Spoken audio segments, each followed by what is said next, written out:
Yeah, okay, and I'll just say, extracts from John Cousin's paper, which really is a bit of a worry. He says the acquisition of the new CapEx capital expenditure asset would be the ultimate capitalisation and development of Glastonbury's brand. Now, do we really want Glastonbury to be a brand? Do we really want it to be capitalised? This is something we have to really talk about with the people. And I just want to go back to the moment of selflessness. Holders of public office should act solely in terms of the public interest. Yes. This council is not acting in the public interest. How much louder do we have to shout? Thank you very much. Thank you. Thank you.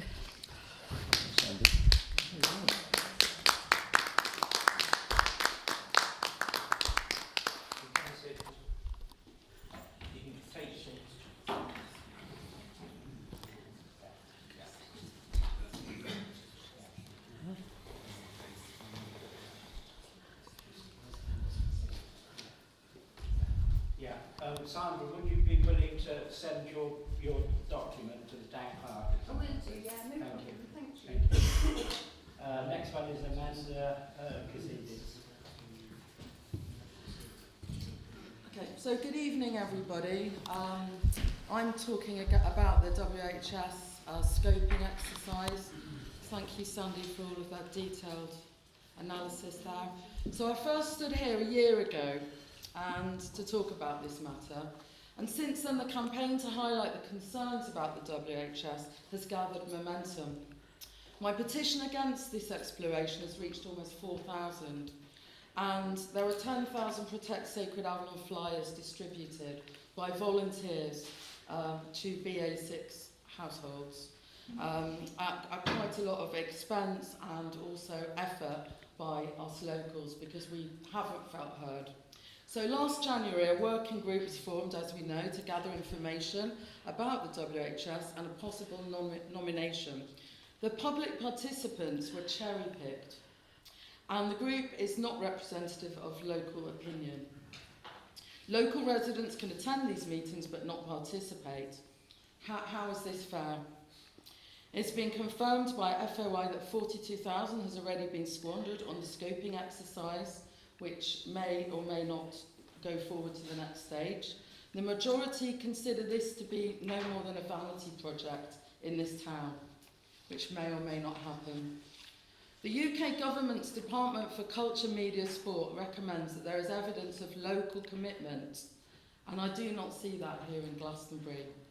Historic England outlined their designation criteria to being a successful nomination must be locally driven with strong, demonstrable support from residents, local authorities and interest groups. DCMS nor Historic England have been consulted by our council, I was told by an FOI. Moreover, UNESCO guidelines have been overlooked too. They say participation of local people in the nomination process is essential to ensure that their interests and values are respected and that they have a role in the management of the property meaning Glastonbury, the sites that they have. Over the past year, on numerous occasions, myself and others have witnessed our local voices being marginalised time and time again. On the Town Council website for the consultation day on October the 25th in the Town Hall, it said your voice matters. So, however, those people that went along experienced a very different reality. It was obvious that many of us feel frustrated and unheard, and that the heritage agenda has taken priority over the needs of our community. Glastonbury itself is a living temple, and it's like Avebury. And those of us who live here play a significant part of what constitutes it. The majority of people here are now awakening to the negative impact that this global tourist agenda, and they want to keep Avalon alive, they don't want it to be Babylon. We recently formed Protect Sacred Avalon, which is about protecting the people and the place. The results of the recent vote suggest that 99.3% of our population who did vote are against the WHS, and 0.7% out of 10,000 flyers distributed in the BA6 area. You claimed last year that if the community didn't want this, you'd put it to bed. Okay. So, Can you wind it up now? yeah, please? sure. And instead you continue to gaslight, lie and deceive, steering this working group in a direction that we do not want. Our trust has been broken.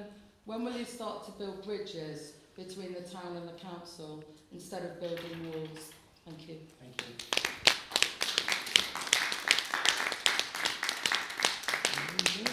David Taylor, welcome. Thank you. Mr Mayor, councillors. Thank you.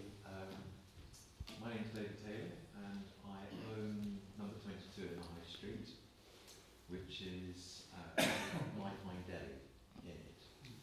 And I've got a relatively small issue there, which I mentioned to Councillor Smythe, and he suggested I bring it to council. It concerns a dray drop in the pavement directly in front of the cafe there. And a dray drop, for those who don't know, is an old-fashioned hatch, big metal hatch in the pavement, where the wagons would come and they would deliver the beer, which would then be dropped into the basement of what used to be the Rose and Crown.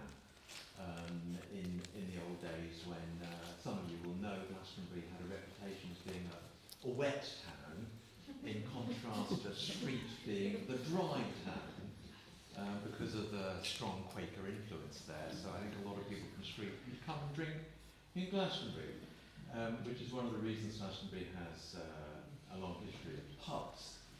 Now, the problem with the dray drop is simply that it's degraded over time, and it's beginning to pose a bit of a hazard, and anybody who walks up there will see that it needs some repair. Now, repairs of these things don't come cheap.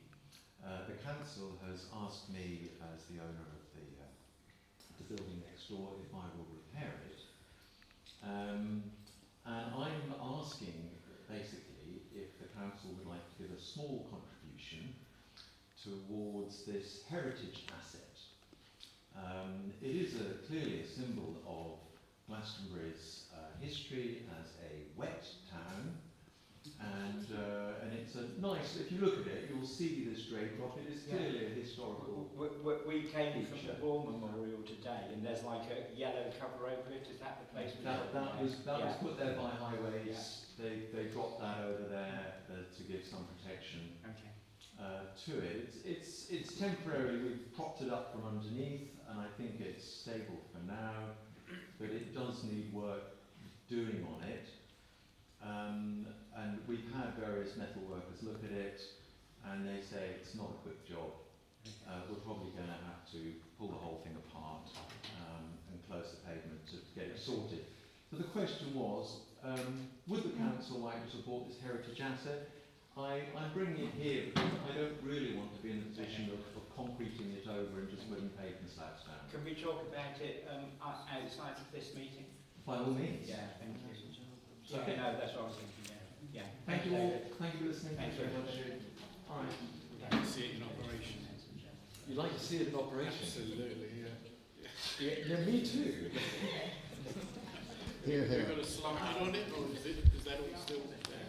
The slide's not there anymore. Ah, well, we'll have to read. No, these days you put a kind of tramping.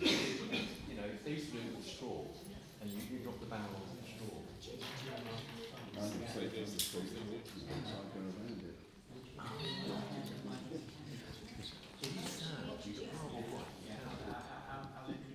you first. Something's got to be done.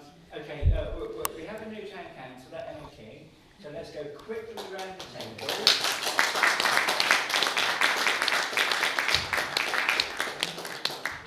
Let's go quickly around the table, saying who we are and which ward we represent. Deputy Mayor, would you start? We'll go around this way. I'm Zoe Price and I am Townhouse of St John's Group. Ian March from Benedict's ward. Recommending St Edmunds, same to you. Indra St Benedict. Serena, St Edmunds, same to you. John Cousins, St Edmunds. Rick St John's. Lilith, St John's. Terry Napper, St Mary's. Paul Belling, St John's Ward. I am Steve Henderson, St Benedict's Ward. Councillor Barbara Toadstool, St Mary's. And Michael White, St Benedict's Ward. So, and Mike Smythe, who's also St Mary's. Apologies, I do. So yes, if you like the candle draws, and then everybody stand and we'll do a silent minute. Thank you.